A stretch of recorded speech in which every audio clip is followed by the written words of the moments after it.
That is the Lord's will, so be it.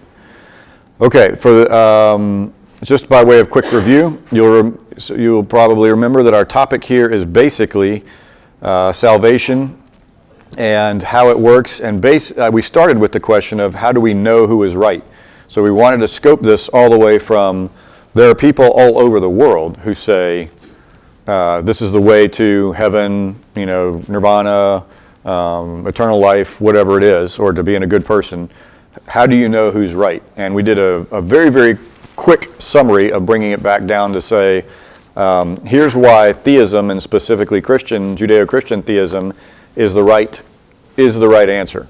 So most of the support for that are in previous classes on the website and on Facebook's archives there. But the short answer there was basically, when you look at the foundation of the claims in terms of authority, documentation, and evidence, from a scientifically and philosophically verifiable point of view, we made a brief argument that Christian theism was the way to go.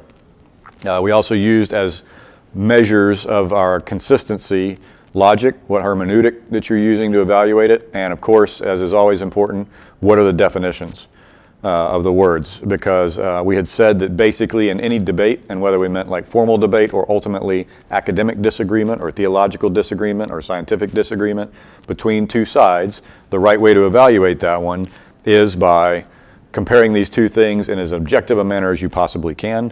And in doing so, if you don't agree on the words, then you will not agree at any point down there. So you have to agree on the definitions prior. In fact, what I said at the time, and I'll say it again here, don't ever, ever, ever bother getting into a discussion with somebody over a controversial topic if you don't agree on the definition of the terms. Spoiler alert, looking towards the gender topics, if you don't agree on the definition of gender, you and the other side are gonna do this all day long. And each side will semi-correctly conclude that the other side has lost their minds because each of them means something different when they use that word. So you have to agree on the definition of the words. I pointed out that in college debate type of stuff, debating the terms, the definitions, is 90% of the debate and occupies something like 75 to 90% of the time, typically speaking. Okay, we talked a little bit about, I probably should have said, we take a little bit of a different viewpoint, or have taken a little bit of a different viewpoint in here as to when we say, what is it that humans ultimately want? What is it eternal life looks like? What is it that heaven is? At the end of the day, what we said, and I haven't heard it emphasized this way elsewhere, is that what people really are looking for is immortality, and happiness. And immortality meaning, of course, just like not dying, and happiness meaning not just do I want to be a little happy, but more along the lines of, can I be as happy as I can possibly be for as much of the time as I can possibly be? So optimally, ideally, you would be as happy as you can possibly be forever. That's what heaven would look like. And in reality, all the world religions talk about that.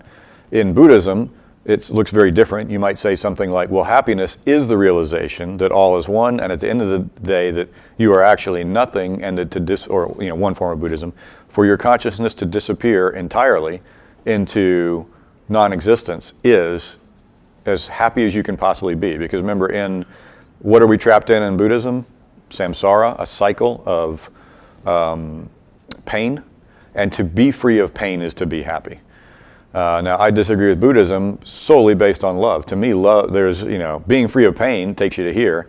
Love, living in a relationship of love with everyone and every person, is something far above the mere absence of pain. So we didn't use that as an argument, but that's maybe part of the support as to why this viewpoint may be preferable. Okay, we did talk about grace and works, about righteousness, justice, and mercy. We at least made an argument that justice and mercy, maybe they exist on a spectrum, but that mercy is simply the absence of justice when the justice has been recognized. So ignoring an injustice is not mercy. Seeing an injustice, having the power to do something about it, and withholding your hand from doing something about it is what mercy is. So you can kind of forecast to it, but if that's the definition, this is why definitions are important. If that's the definition, when someone says something like, well, God is 100% just and 100% merciful, that statement is false on its face if you agree with this definition of justice and mercy. Because what he's saying is you can do everything that is correct, and then you can specifically not do what justice calls for. And obviously you can't A and not A together. That violates the second law of logic or third law, depending on how you order them. Okay, hence these are really, really important, definitions are. The definitions that we worked on last time had a little bit to do with sovereignty, and we started talking about free will. And we basically said that free will was, if at a minimum, something like a choice to, the ability to make a choice. And the ability to make a choice in that there is no choice that you cannot make from a will perspective. There may be a choice you can't make from a power perspective. I would like to be able to run through that wall. But I can will to run through that wall, but I don't have the power to do so. You can see me exercise my will by taking a header directly into the wall. But I lack the power to do so. But it doesn't stop me from running into the wall. If anybody's seen that crazy movie, The Men Who Stare at Goats, there was one guy who was convinced that if he believed enough, he could do this. And he takes off and runs at the wall. It's the same guy that's the bad guy in Avatar. You know, the really tough old Marine dude in Avatar. He was the general that tries to do that. And he keeps running into the wall and knocking himself off clean. I think at the end of the movie did they imply he ran through the wall? Yeah, they implied he made it. Okay, yeah. Okay, so that was the cool part of the movie. Will versus power there. We also talked about sovereignty and determinism, and we made the argument, this is another key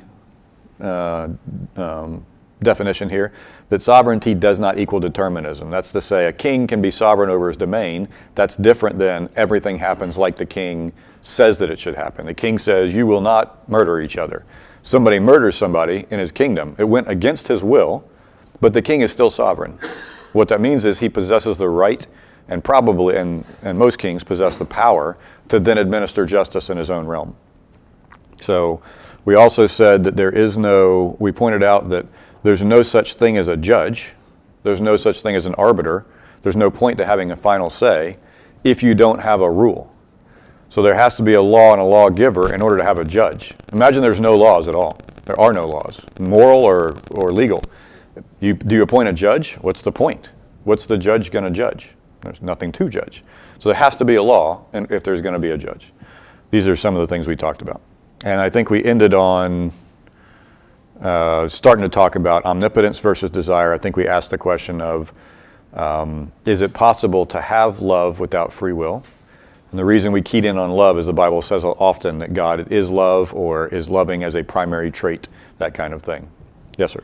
Just the no law, no judge. I guess you could appoint a judge and you don't require him to make known the rules, but you trust his judgment. So I mean, there's still some sort of legal thing that, or maybe he makes it up as it goes along, but you trust his fairness or something. What would you call a judge who is making up the rules as he goes along? A dictator.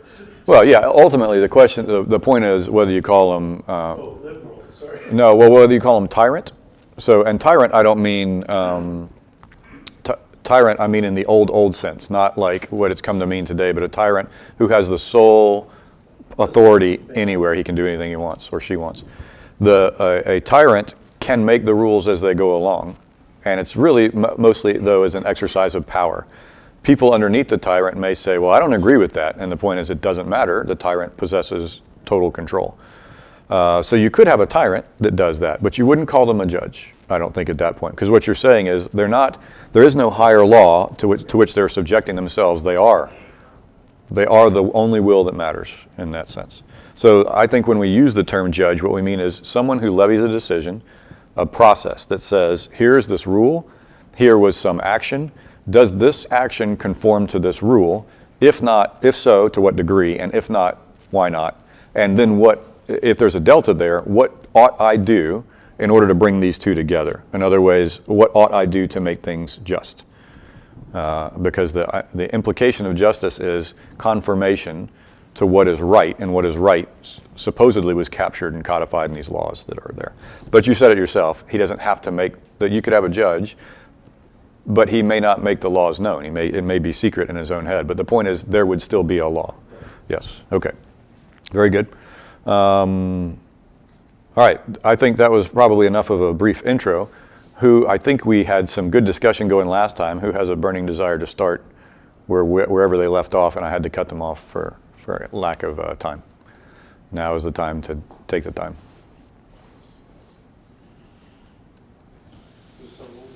It was so long ago, isn't it? And then, no, not an extra hour. Yes, sir. Yes, sir. A little bit of a question. I'm just curious about the. By the way, whenever this gentleman says, I got a little bit of a question, hold on to your hats.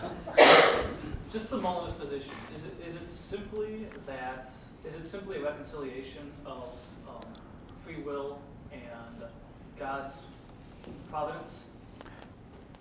This gentleman is not content to work our way slowly through it. He goes for the jugular immediately. I admire this viewpoint. All right, so he's referenced something. Let me give a brief description of Molinism, and then we'll answer his question more specifically.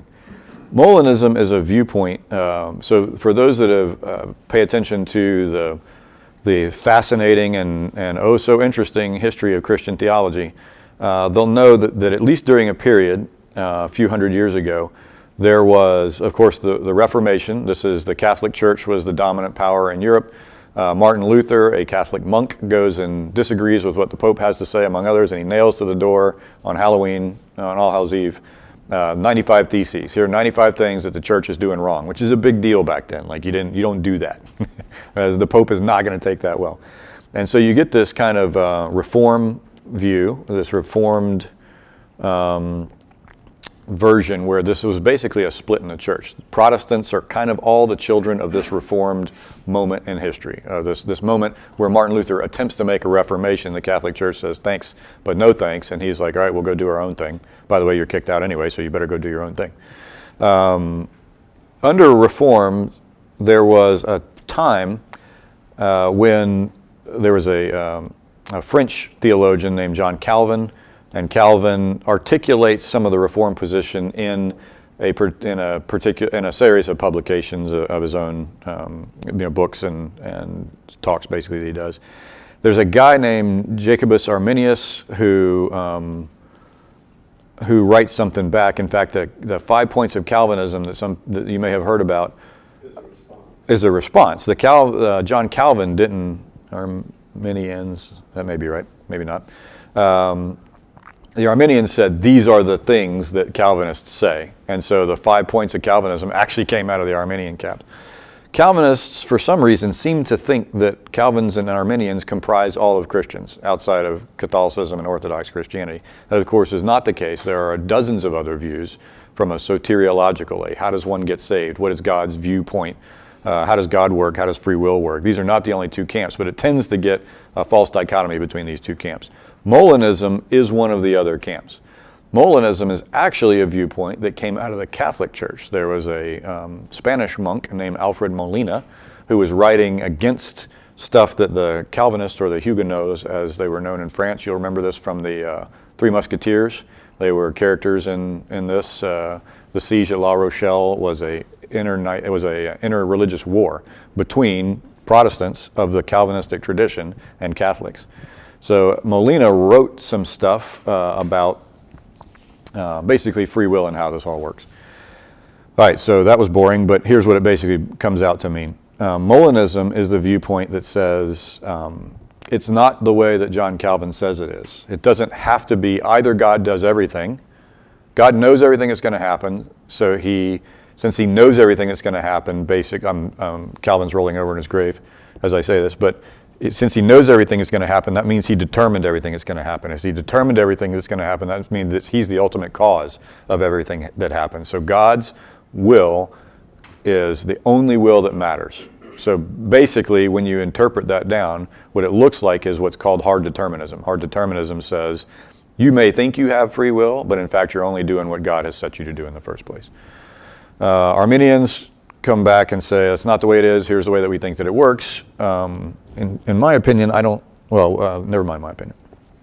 Molina comes up and says, that's not the only way it can be. It could be the case that God has what we call subjunctive conditional knowledge, or knowledge of the counterfactuals, and you'll hear this term some more, counterfactuals of freedom, free will. Now, counterfactual simply is this. You had whatever you had for breakfast today, cereal. You could have had eggs, and you chose to have cereal, and so your day progressed in a certain way. But it could have been that you chose to have eggs, and had you chosen to have had eggs for breakfast, then your day would have been slightly different, or maybe very different, and this is the way that it would have looked. Molina says God knows that kind of stuff. Not only does God know what will be, God knows what could have been had you made a different choice.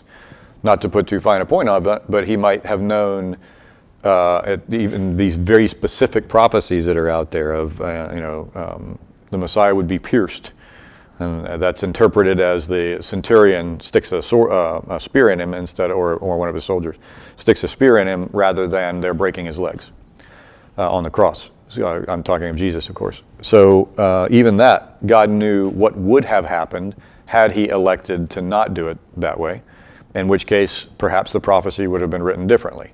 You see what I'm saying? So that God's view into the future includes all the things that man could do, and that furthermore, he knows which of those man will choose. Now, it's also interesting that it seems that if you can think about a friend of yours, you might say something like this. Well, if I send them, I want them to go to dinner with my friend, and if I send them an email, then they're unlikely to respond to me in time. But if I send them and so I won't have dinner with my friend if that's the case, because they're unlikely to respond. If I send them a text, though, they respond to texts for some reason within the first 10 seconds. And so if I send them a text, they will accept dinner. And so if I want my friend to go to dinner with me, I will send him a text instead of sending him an email. Now, I put it to you, did you cause the person to go to dinner with you? Are you the one who's solely responsible for that person going to dinner with you? Of course not. That person had a choice of whether they're going to blow you off or go to dinner or had something else to do or whatever. So the fact that you knew which was the more likely, or let's say that you knew it not hard deterministic, let's say you knew for sure that it would be one of those two. And you actualized the one that you knew they would freely respond to go to dinner with you. So you could look in the future and see it. You didn't make them do it. The point is they chose to do it on their own, but you knew which choice they would make based on what stuff you presented to them, the environment, the choices that you presented them. And that's Alfred Molina's point. So, by the way, it is the case that there's at least one philosopher who is no slouch in philosophy, Alvin Plantinga, who unites these two views and believes many or most of what it is to be Reformed, and also is a Molinist. So these are not completely incompatible. So with that as a backdrop, can you ask your question for us again, and then we'll try to make a cogent answer to it. That was one of the two questions that I had. The one question I had was, is middle knowledge the only major distinguishing component of Molinism? And the other question being, is there any biblical evidence to support middle knowledge? Great questions. It is not the only one, but let's say, at least for the discussion today, it's the most relevant one. You don't get into any of the other ones until you get fairly deep in the weeds. And I'm no expert in Molinism. I'm an expert in nothing that's relevant to this, but there may be more. But to my knowledge, let me put it this way. What comes up most in discussions between Molinists and these camps is this point and only this point. That it has to do with that God knows what people would choose to do, and that his foreknowledge takes that into account. And maybe you would also add to it, although I don't think Molina calls this out specifically, in the timeline of like, here's the beginning of the world, and here's God just sitting there and looking forward into the future. Here you are doing something in 2019. And when God looks forward into the future and sees this happen, and he knows that it happens, that this viewpoint means that even if he actualizes this world and says go, that doesn't mean that God is the sole cause of that happening, whatever happens. So you choose to eat ice cream in 2019. God didn't cause that to happen solely. Now what we can say is, some philosophers will say, what does it mean to cause something? and they'll say, to bring it about that, and then they'll fill in the blank with whatever you wanted to cause. So it is the case that God brought it about that you had ice cream in 2019. But it's not only God who brought it about that you had ice cream in 2019. If it's possible that we have free will, what happened is he brought it about that you exist, that you have free will, and that the choice that you would have ice cream it came in front of you, and then you brought it about that you chose to eat ice cream. That's how this works. But he made cows and taste buds, so. Yeah, no cows, no ice cream, no taste buds, no desire to eat ice cream. So, but the question, what's going to get laid at God's feet here in this discussion boils down to, where did evil come from? That's really what all this is about, right? And so the question is, forget ice cream. You punched your brother, and let's call that evil. If the way, not a friendly sock on the shoulder, not a agreed upon boxing match, but in anger you punched your brother wrongly. Did God bring it about that you punched your brother? Well, he brought it about that you exist, that your brother exists, and at least that you live here. But we could say it this way: is it God's fault that you punched your brother? I mean, this is the same thing of like, well, it's probably not a good way to put it. Let's say that instead that you hit your brother on the head with a rolling pin from the kitchen. Do you hold the manufacturer of the rolling pin company responsible? This person's at fault because they brought it about that, Shouldn't have made rolling pins so hard. Right, yeah. Right, so. Using the rolling pin for its intended use. Fast forwarding. Hold on to that thought because that's going to become key. Yes, right. What was the intent of the rolling pin, and was it used for its purpose? And they didn't put a warning label on the rolling pin. So there's a liability issue here, but no, just kidding. Yes, sir. Does the story of Jonah give us any insight into this? And how does that story fit into what you're... I think all of Scripture gives you insight into this one. So it may be an overbroad statement, right, on my part. Sorry. Yes, sir. Go ahead. No, fire away. 2 points maybe. Is you said that counterfactuals are God's knowledge of what could happen. That's not, well, I would argue that Of what would happen if something else was different, yes. because the first instance of God's knowledge, Molinism would say, would God's understanding or knowledge of all the potential worlds of what could be. Yes. Right? Then that second instance of knowledge would be, if I make this world, this set of realities, or create that, what would happen? And then he would know that this class would happen. Because of this class, this person would do this. And by building that world, he is thereby directing what will happen. Yes. So it's a simple, maybe nitpicky thing, but it's what would happen. Oh, it's not nitpicky. In fact, I've written a paper including exactly what you're talking about. Okay. You're right. Now, the way a philosopher would say this is God knows all possible worlds. Right. And so in the set, I've drawn the set of all possible worlds here as P1.1 through 3.3. So, God is there in the necessary world. That is only things that exist necessarily. So it's just God. Maybe if you think numbers are necessary, it's God and the numbers hanging out, or whatever abstract objects exist. Then he says, I can actualize possible world 1. Of course, there'd be a very large number of possible worlds, maybe infinite number of possible worlds, maybe finite.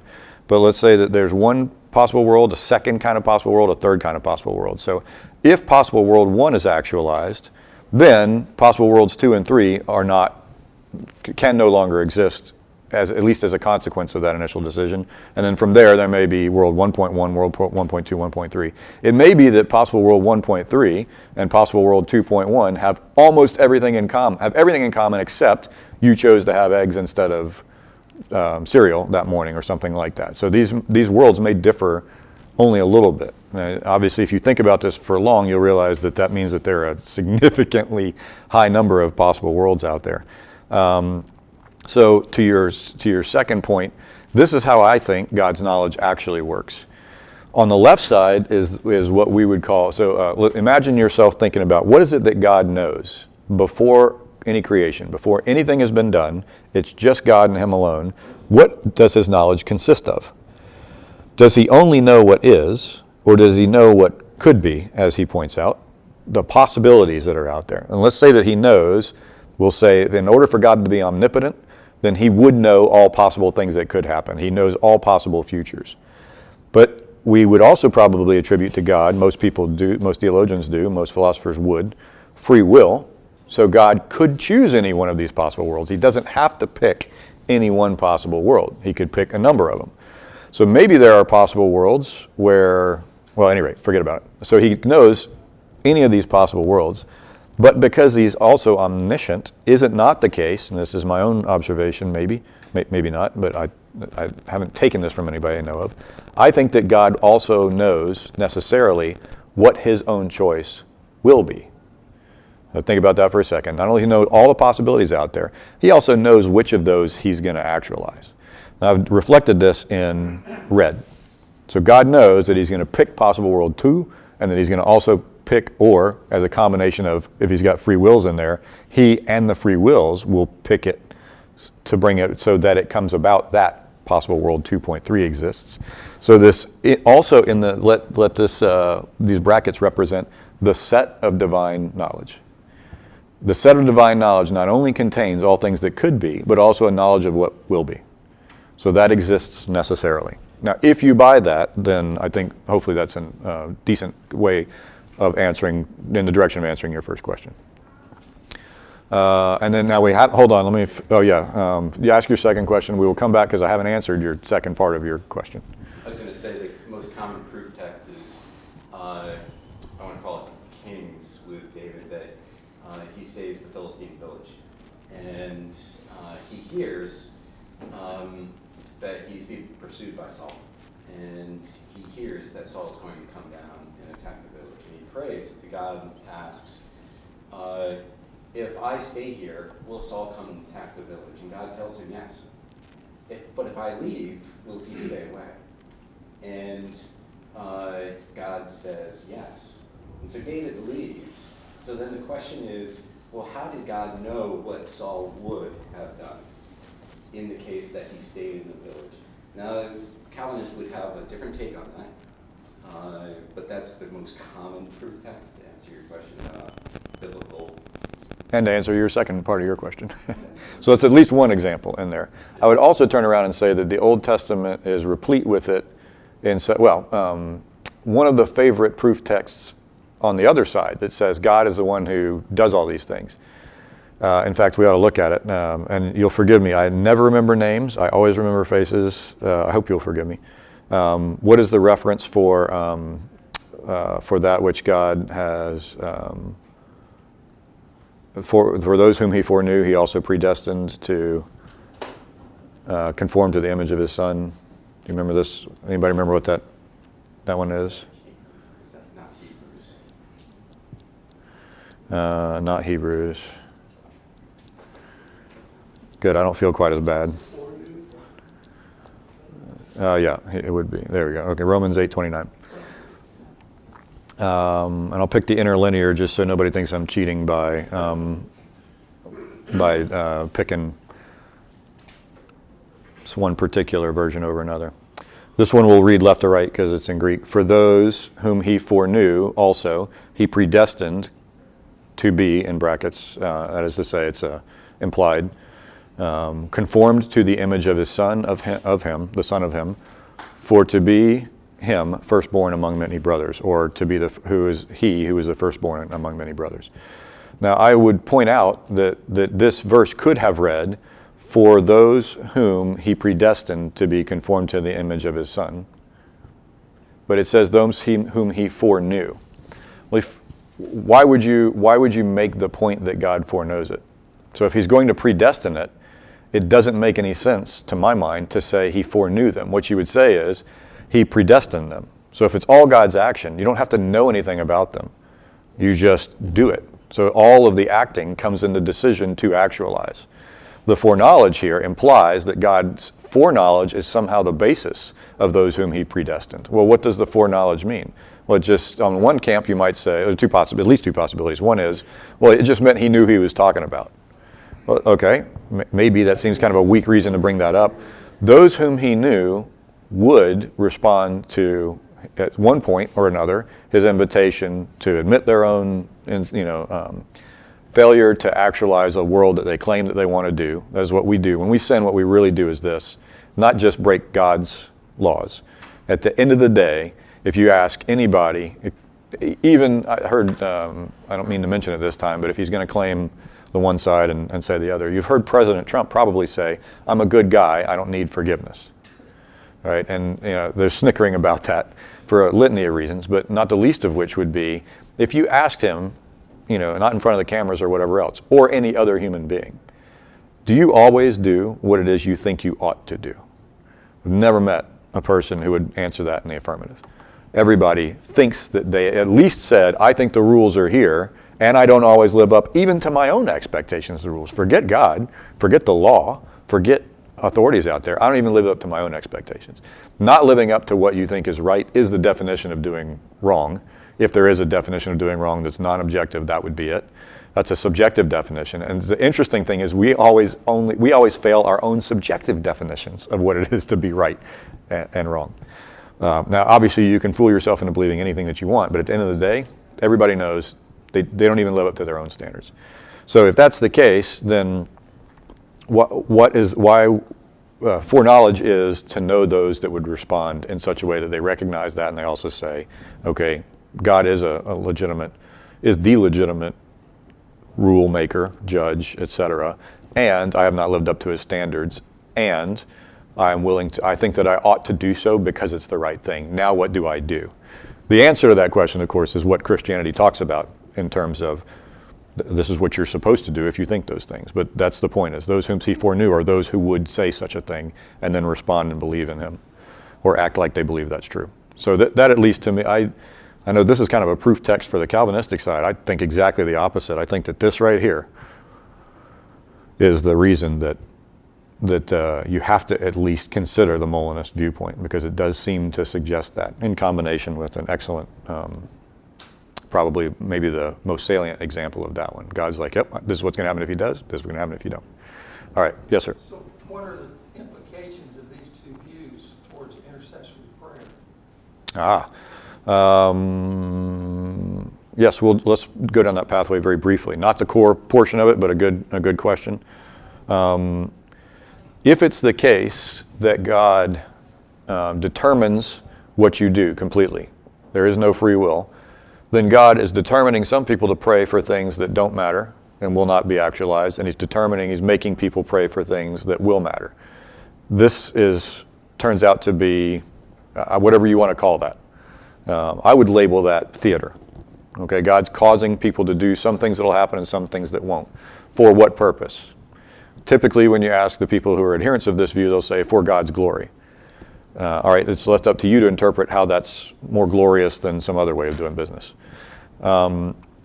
If it's the case that it is possible for you to bring up your own requests, then the question is, when you ask God for things, are there reasons that God will give things to you and reasons that God will not give things to you?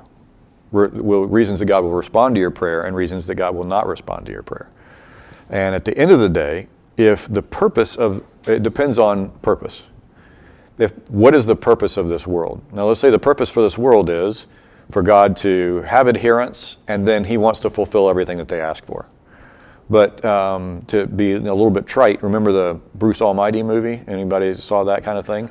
Like, the problem is with people who disagree in purpose and who don't have the same set of knowledge, they can both legitimately ask for something they think to be good that's actually at cross purposes with what's both good for them and good for other people. Everybody wins the lottery, total payout 13 cents a piece, what all the other stuff is that happens in that movie that are hilarious consequences of non-omnipotent beings wanting to have godlike power.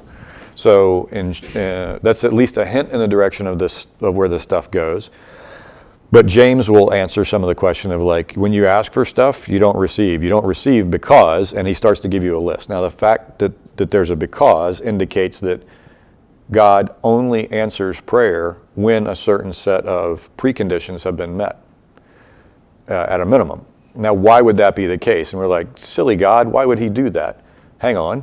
If you have any kids and your kid comes up and is like, Dad, you told me if I ever ask for anything good that you'll give it to me. Now I want you to fill in the blank with one of the million requests that they give you.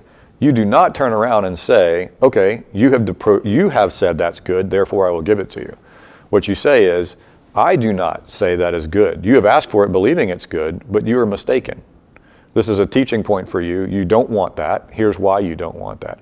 Sometimes you might respond with a non-response.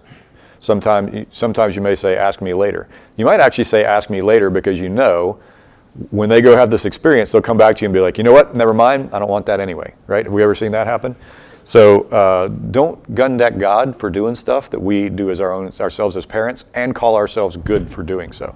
Yeah, yes, the knitted brow indicates there's, and then over What I here. call zero-sum prayers Yes. is two generals both praying before battle. Oops. In the battle. Yes. And obviously, God can't grant both generals their wish, Yes. their prayer. Right. So I always call those zero-sum prayers. Yeah.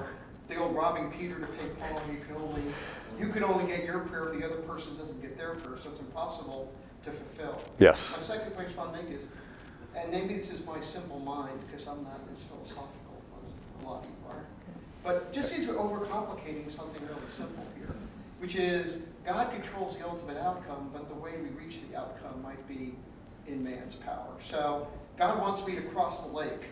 I could swim across it if I'm strong enough. I could walk around the perimeter to get to the other side. I could take a boat to, but God's will is I'm going to be at the other side of the lake. But So- I could choose all kinds of ways. Do you remember the first sentence you just said again? Say your first sentence again.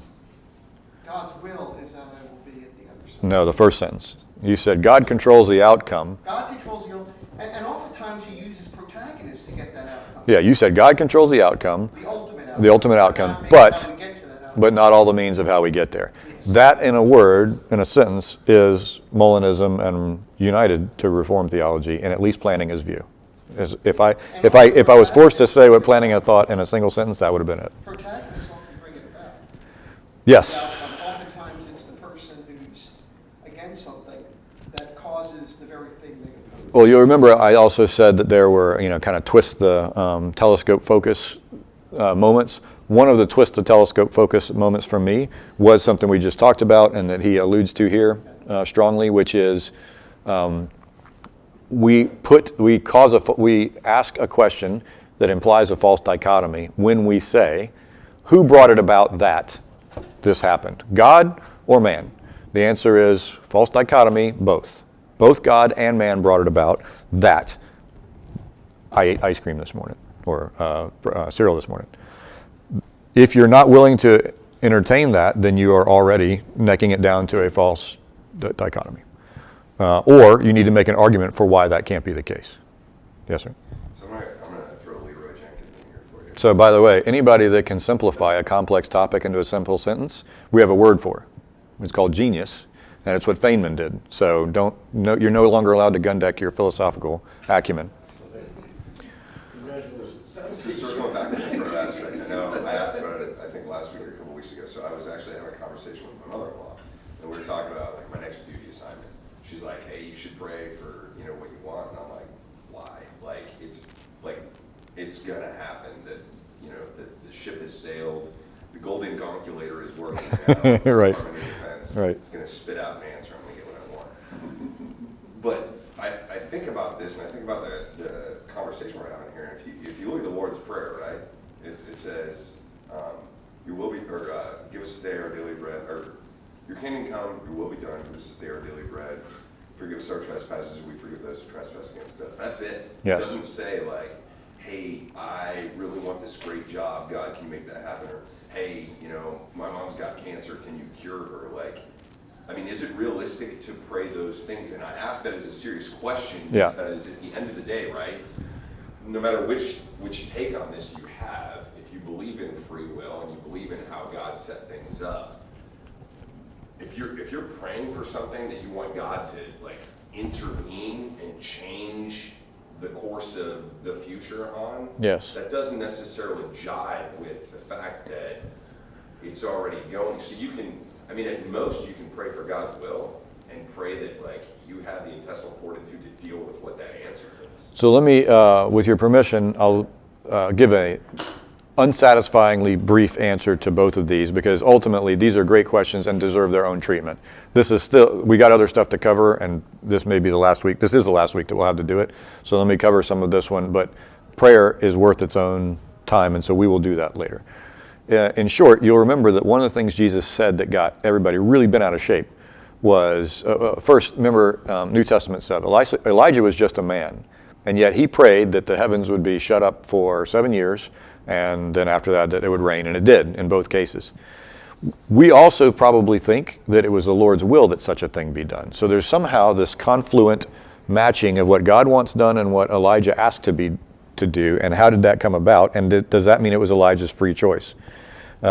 Secondly, you'll remember, so maybe let's say it's the case that God has kind of granted Elijah the power of basically, let's pretend, I'm not saying this is the case, that God says to certain people, okay, if you ask for it, I will grant it. So not everybody gets that, but you ask for it, I'm going to grant it. And let's say that God has his own reasons for doing that. Elijah says, I want you to do this, and God says, okay, I'm going to do it. Elijah now has the power. Remember all this magic stuff Elijah could do, right? Oil. The widow had an unending flour barrel and an unending oil pot until she had enough money to, or could survive through this period or whatever else. If that power exists within Elijah's control in some degree, why not solve every poor person's problem everywhere? Unless the purpose of this world is not bringing people from poverty into riches, unless the purpose of this world is not winning battles, unless the purpose of this world, or the purpose of your life, is not to prosper here in a material way that makes you what you think is the happiest. You don't think that, like we all pray, at the end of the day, if we were allowed to pray for anything that we wanted, would we not all pray to be rich? And then also we'll do stuff for God's kingdom, right? First make me rich, then let me do all this other stuff. But don't we even make movies about like what it is to be a trust fund baby? And what if I say someone's a trust fund baby, what's your automatic assumption about them? Oh, they're spoiled and they don't know the value of work. And that may not be the case, but that's what people tend to think about it. So why do we pray for stuff for ourselves that we know in other people make for lower character? And at the end of the day, if you said, would you rather be a good dude or gal living at whatever level of income you do, or would you rather be a trust fund baby who's morally bankrupt? We would all probably, hopefully say, I'd rather struggle here and be a better guy or gal. Yet we ask God for stuff that's counterproductive to that one. So part of the reason may be God doesn't give us stuff because he knows what's good for us. Just consider that as a possibility. But in Elijah's case, remember what Jesus they were trying to kill him when he said, now by the way, Elijah could have done these things for anybody in Israel, but he didn't. He left Israel and went out to, I forget, was it the Moabites? I forget where he was at the time. And does something for a foreigner. And then they picked up stones to throw at him, right? How dare you, sir? So at the end of the day, we don't like the fact that if you're asking God for something and it's not along with his will, he's probably not going to give it to you in the exact same way. No different that as a good father or mother, when your child asks you for something, what you choose to give them absolutely depends on what the request is and why they want it, and furthermore, where they happen to be in life at the time. Dad, can I have a car? At age 13 is a hard no. Dad, can I have a car at age 16 is contingent on a whole series of factors, isn't it? Dad, can I have a car at age 40 is also contingent on a bunch of things too. And it's not because you hate, and it's not because you don't, it's because you love that you don't give everything that everybody asks. All right, with your permission, let's leave prayer off till later. Let's finish our topic here because we're short on time as always because of my continued mismanagement. Let's talk very briefly about free will, because free will is the core of all of this. Now let me ask, you're going to see three terms thrown around. At least.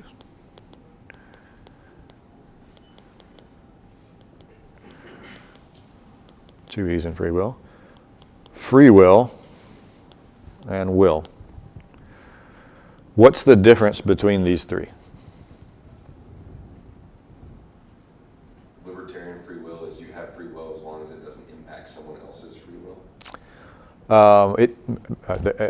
you can make any definition you want. The way that the way it's usually used, it seems to me, is free will that is completely free of outside influences to force one choice to be more probable than the other. Or let's say it's will free of predisposition, where predisposition says 90% of the time you will choose this, 10% of the time you will choose that kind of thing. It's a true 50-50. Sorry, say again. Place equal value on all alternatives. Yeah, equal value on all outcomes is a good way of putting it. That is to say, there's nothing that is preset that causes, and this is the important part, that causes that ratio to come forward. I'm not sure that what you said is what you answered. You said you place equal value on all alternatives. As the agent performing libertarian free will, It depends on what you mean by value. So what do you mean by value? you would say that you are totally undetermined to choose any option that is available to you. That's not necessarily placing equal value on any. Yeah, but I didn't take your word value to mean which one of them you think is greater. I thought you meant value in terms of the probabilities that we were talking about.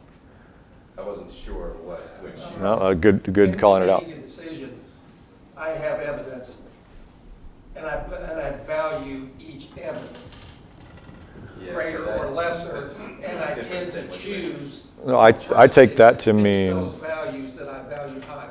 Okay, yeah, that's right. That is different than what I said. I thought you were referring to values of like the 90% or the 10% I was No, referring I'm to. biased. I'm taking my bias in. So you may be biased. Can I make a free will decision without my bias? So I might be biased to having yogurt in the morning for breakfast, but today I open up the fridge and I say, you know what? I'm having an apple and running. That is libertarian free will. That I have values and I might be biased towards a thing, but I still am fully and totally undetermined to make any choice within my realm of possibilities. Does that make So, sense? yeah, but let me give you an example. Let me give you an example to call this out and / muddy the waters a little bit. Yeah. Let's say it's 2019, and I have you're gonna make breakfast. Breakfast is always the key thing for free will. You open your drawers, and the only two things in there are basically like bacon and eggs, and yogurt, and a fruit smoothie. Which one would you choose, and why? So now you're getting into a moment's perspective of God will know. No, not that. I'm just asking you simply, which one would you choose? But you could choose, so whatever your realm of possibilities, you could choose one, you could choose both. So let's say you can only have bacon and eggs. You can only have bacon and eggs, or you can have yogurt and whatever else, and oatmeal. Okay. But what's being left out of this is how it's gonna impact other people. What if Hey, the person in the house likes? you're complicating the click. Raise your hand. Raise your hand if you would have. Raise your hand if you would take. No, hold on. That's not the question I'm asking you. I'm asking you, what do you eat for breakfast? Do you raise your hand if you would eat yogurt and oatmeal? All right. You raise your hand if you would eat bacon and eggs. All right. Raise your hand if you ate yogurt and oatmeal because you think it's healthier. Yeah, sure. Raise your hand if you ate bacon and eggs because you thought it was healthier. Okay? What's the reason then for some of you eating yogurt and oatmeal? You opened the refrigerator and you said, I choose to eat healthy today. Because I'm choosing to eat healthy and the knowledge in my head says that yogurt and oatmeal is healthier than bacon and eggs, therefore I'm choosing this one because my ultimate choice was I need breakfast and I want to eat the healthiest breakfast I possibly can. Rewind yourselves 100 years and open your icebox and say you've got bacon and eggs and yogurt and oatmeal. Which one do you, the same ones who chose yogurt and oatmeal, which ones do you eat? Answer, bacon and eggs. Why? Because everybody knows bacon and eggs are healthier than this yogurt and oatmeal. Oatmeal goes to the horse. Yogurt is for people from India. I'm not from India. I'm going to eat bacon and eggs. Right? I mean, that may not have been the actual thing, but you see the point. It wasn't, which of these will I choose? There was a reason. There was a set back in there of preconditions that you... So we're back to value. So now, let's talk about what libertarian free will is. Libertarian free will would basically be this. When I go to choose breakfast, there exists nothing that causes me to choose one over the other in such a way that you could say, I was not the sole executor, I was not the sole chooser, selector, will at operation here. Yeah, I'm not so sure I agree with that. I think you still have biases. You still have reasons why you might choose one or the other, but you're not determined by that, and you can override that at any moment. You still have a free option to do whatever is possible. How does that differ from what I said?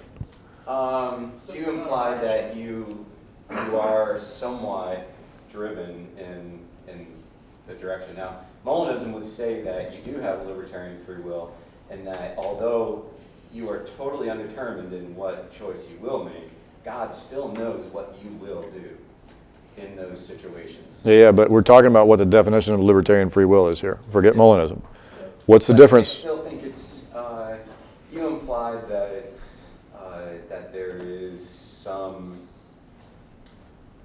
there is independence from what I would like to do and how do I say this? You didn't quite, I'm having a hard time phrasing this, but you did link, so, given a chocolate chip cookie, I'm gonna eat that baby. Especially if it's Well, let's stick with our example. And give it a plate or whatever, breakfast. I am gonna do that. But, and just because I have that desire, doesn't mean that I won't just change my mind at a split second and just grab sugar or something else.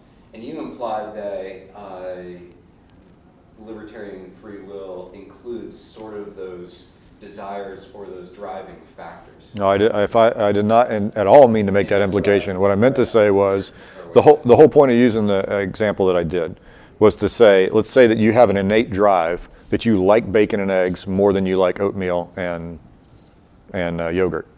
The reason that some people chose yogurt over bacon and eggs, or 100 years ago bacon and eggs over yogurt, was that they have everybody's got a preference of one over the other, right? Is there anybody in here that doesn't prefer one over the other, taste-wise?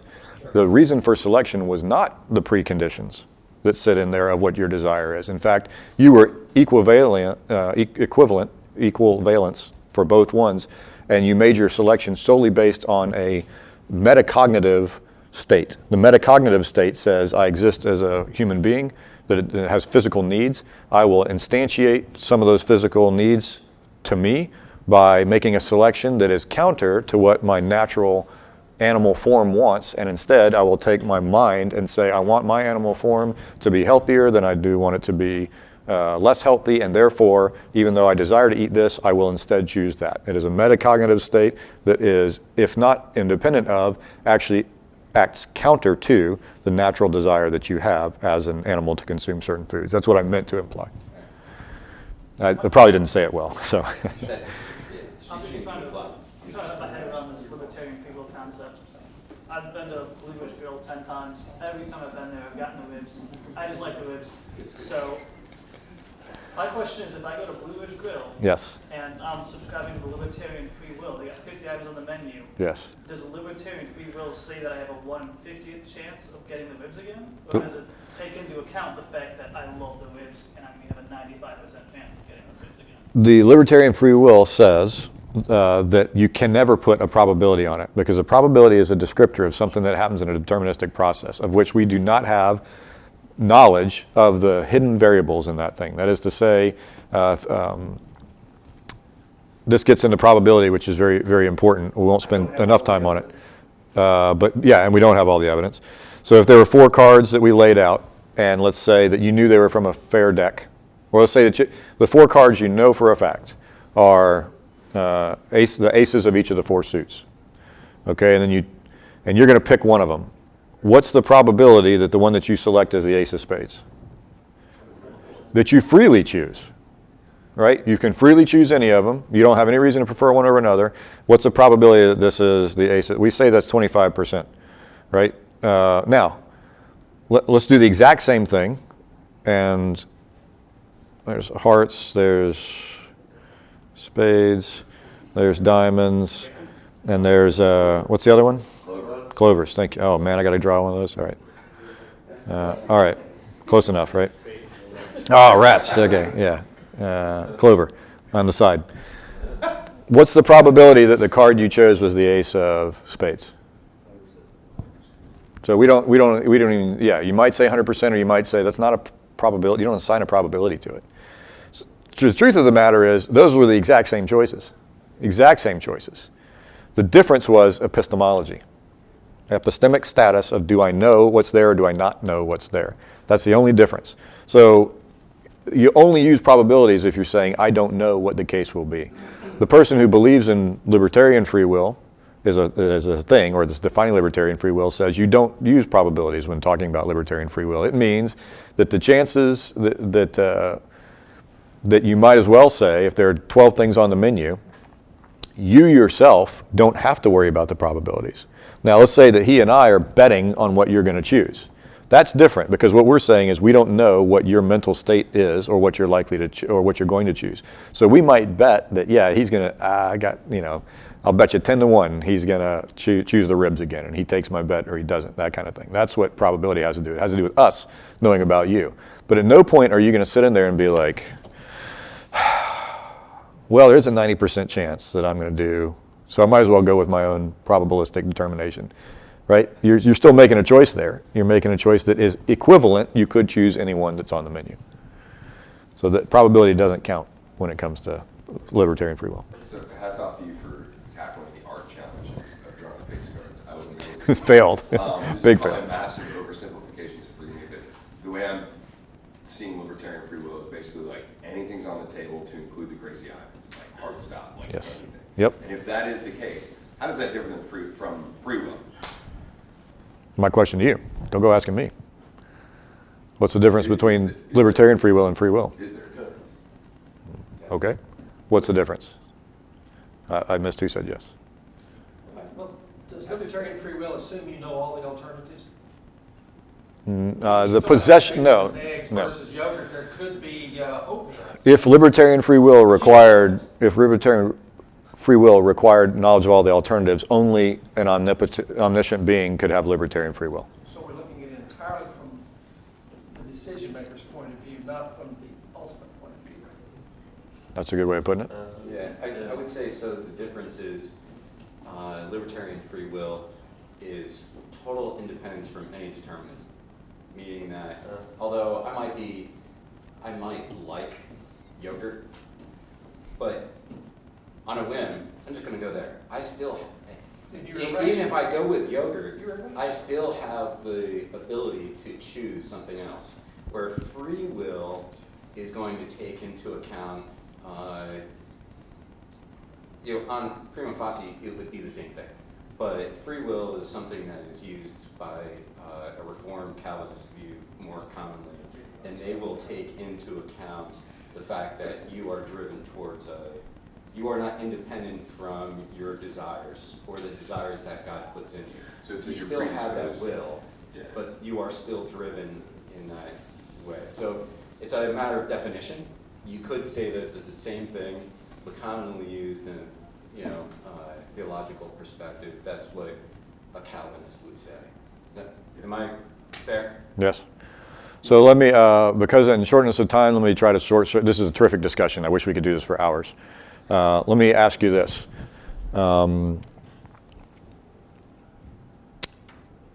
If I said to you, if I put a donut on the table, or a warm chocolate chip cookie straight out of the oven, Gluten-free? gluten-free, for some of us, for the rest of you, no, not gluten-free. Would you say I'm predisposed towards eating that one?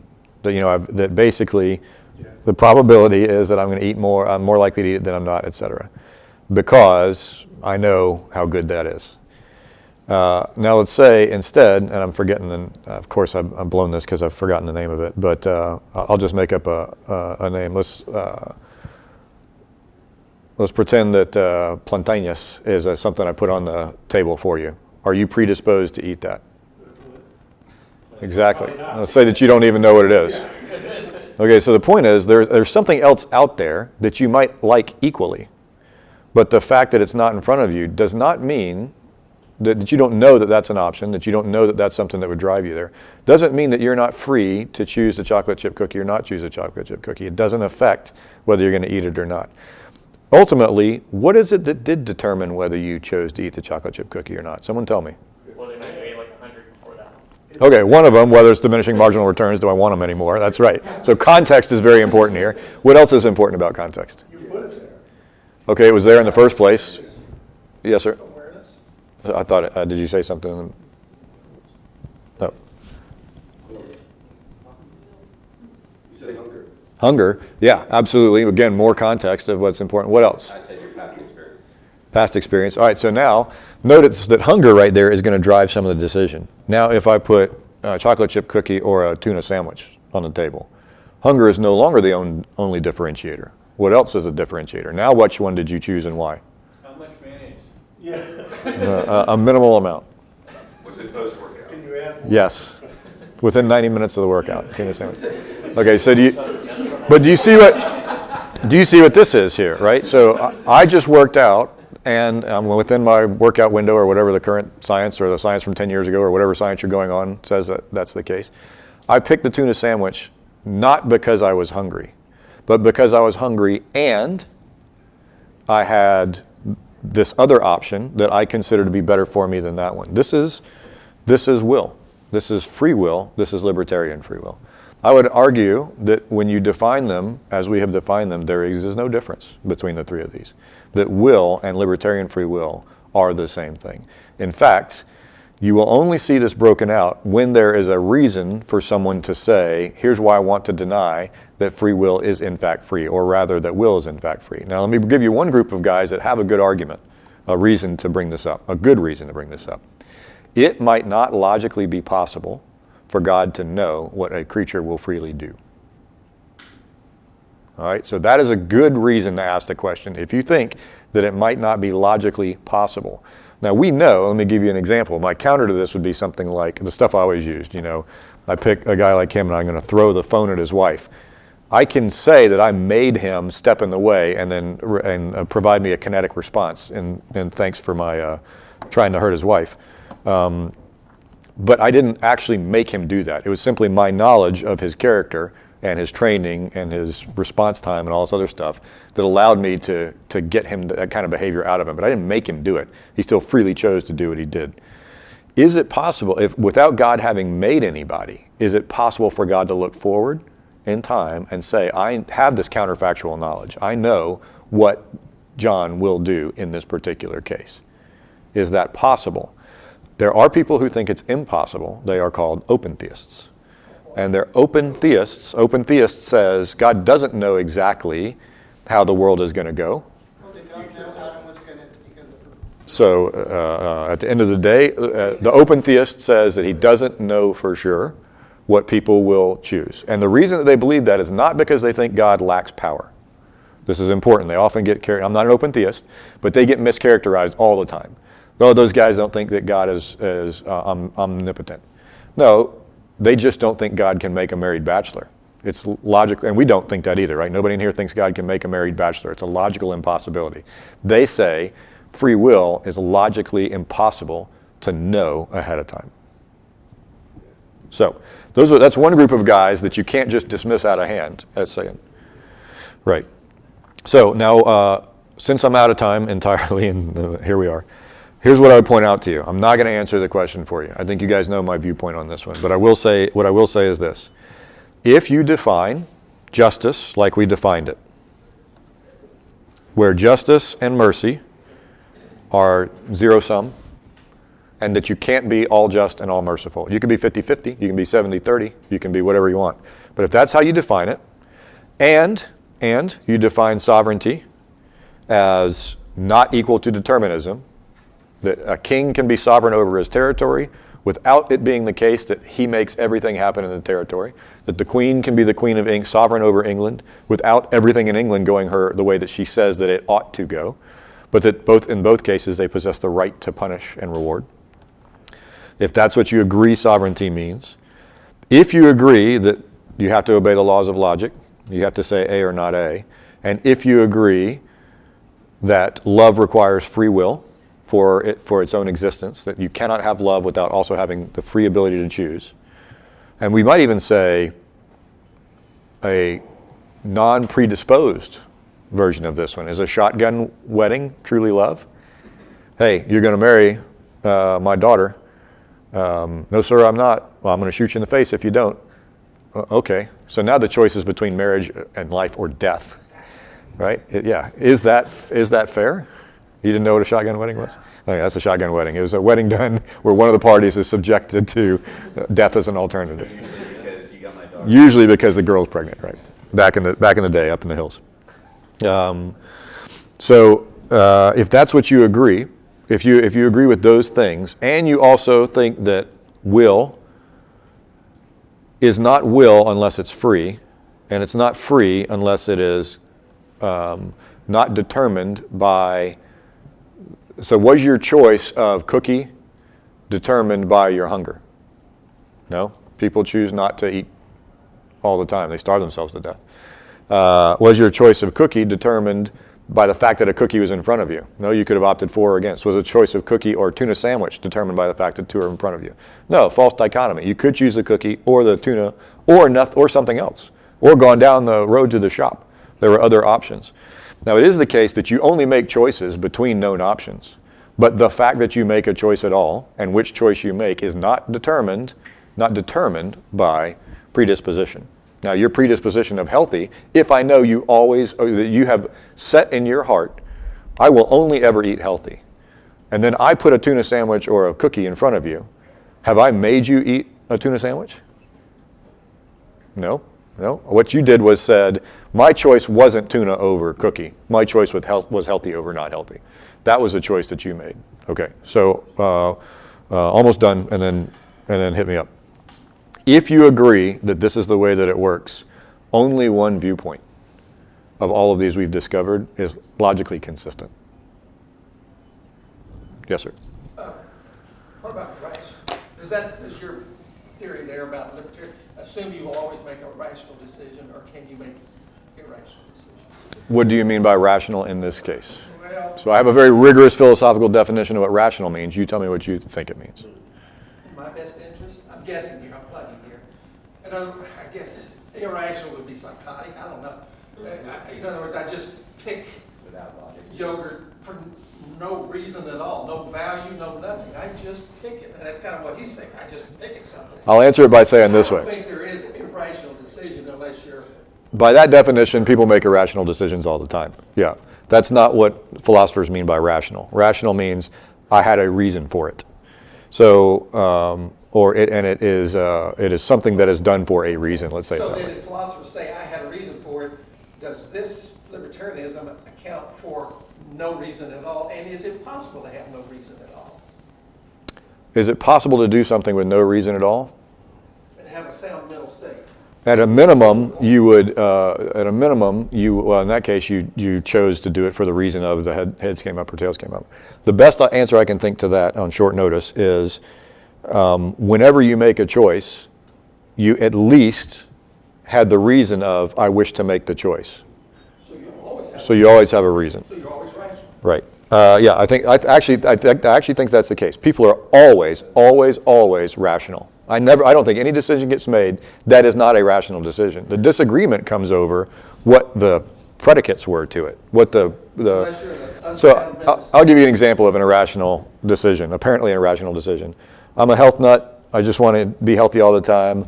Nobody was looking, and the cookie was there and it just came out of the oven, and I was like. Someone would be like, that's irrational. That's not what you want. No, you know what? It was rational because, forget that. I actually just wanted the cookie, and I don't mind cheating once. That's what the reason was behind it. Sam Harris in a podcast tried to disprove free will by basically saying, I want you to, I'm going to mess it up, but it's something like this. Imagine all the different cities in the world that are out there, et cetera. Now, I want you to say, which city would you eat at if you could eat in any city today? Now go, or whatever it was. This isn't right. It's something like that. And let's say some city came up in your head. Now raise your hand if you said Paris. Or raise your hand if you said New York. Or raise your hand if you didn't think about it yet because I went too fast. Okay. What he would say is something like this. you don't have free will because you didn't actually think of eating in Tegucigalpa or Timbuktu or some city you didn't know the case of. I forced you to choose a city that was more probable because you only have a finite number of cities. You see, you're actually determined to do the things that you do. And if you neck it down, it's going to be your own experiences or whatever else. Do you know what my response was to him? When he was going through this, I said to him, and he was like, pick a city. I was like, nope. I refuse to pick a city. That's libertarian free will, okay, in a nutshell. And that's free will and that's will. And what I said there was, I know that he's trying to lead me down the road by the nose for some reason, and I refuse to go. At the end of the day, that's what will is. I refuse to be led by the nose, or I don't mind being led by the nose. I was just confused on the open theism. Like, if God is all knowing, then does that not contradict with their? What it means, so in the same way, let me say it this way. Here's the set of all things that God knows. All right? Not inside this set is what a married bachelor is. Okay? So a married bachelor sits outside of the set of all things God knows. Why? Because it's not even a coherent concept. God doesn't know what a married bachelor is. What a theist would say is that God knows all truths, but future actions have not occurred yet, so they in fact are not true yet. So how does God know something that is not true? And that's the issue that an open theist has. That's close. That's almost exactly right. I would modify that only by saying, philosophers might say that God knows all true propositions. Some of them may say God, and those true propositions include some of these things. And the open theist would say, the future, parts of the future are undetermined. So the parts of the future that God does, right, he's going to do unilaterally, he knows. The parts that he will do in response to all these other possibilities are known subjectively. But the parts of, like, at time t, 17, this gentleman will do X, cannot possibly be known, therefore God does not know it. Yes? What they will also say is that God knows all truth, so he knows everything about you, and he's a really good guesser of what you're going to do. Yeah. Right? So it's not. Yeah, I'm not. But if he transcends All right. time, there's no future. All right. Yeah, now that's a longer discussion, too. Last comment. Yeah. What would an open theist say to that David comment? What's that? What would an open theist say about that David comment? I have no idea. All right, so I have at least equipped you, I hope, with the tools to think about this. If you have any questions about this that you want answered from my own perspective, this is what I think, or somebody else's, I'll put you in touch with folks that believe these, or I can tell you myself. But at the end of the day, this is how to think of it. And what I would ask you to do is this. One, don't get in a discussion with anybody else about this without talking about the definitions, because you're wasting your time and their time, and you're just going to reflect bad on your master and they on theirs. Secondly, if you're actually curious about this, if you want to know for sure, it cannot be known superficially. You don't get to just come to the problem and understand it. You have to sit and think about it and pray about it and read about it and research it. Do that if you care about this. If you don't care about this, don't bother. But if you do, you have a responsibility to do that. And then the last thing I'll say is, remember this, whatever your conclusion you come to, your theology, if you're going to argue for your theology, it has to be consistent. Because you've already committed to it being consistent. And if it's going to be consistent, one of your blocks in there on man, you see this block I had? Does man have free will or does he not? That will affect everything that you talk about in here. So you have to be knowledgeable about what your own belief system is. And that's not just for Christians. That's for anybody. And you got to be consistent. And ultimately, you need to be open to the evidence either way. So you may be very, very knowledgeable about it, in which case apply your knowledge and teach it to others. But always be open-minded in any case, because you might not have it right. Now, as an example, I would love to have an argument against the open theist about why open theism is not true. I don't know of one. So I actually hold equipotentially in my hands whether open theism or God knowing subjunctive conditionals is true. Could be either one. I tend towards this one based kind of on Scripture, based on what I think Scripture says, but it may be something different. I would recommend the same approach for y'all as well. No solid ground for the next 2 weeks. Anything that you want to post up on the website, post questions since we're gone. I will put specific efforts toward written answers to any questions that you have or follow-ups that you want to do. We'll do that. Use the Solid Ground website, Facebook page to do so. And thanks to your wife for helping getting, it looks like We have a volunteer who is going to go back to the Solid Ground webpage and bring a lot of that.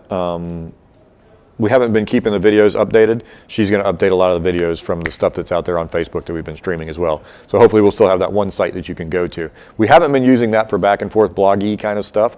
So keep using Solid Ground's Facebook page for that if you're interested. If you don't have Facebook or you don't want it, then send me an email to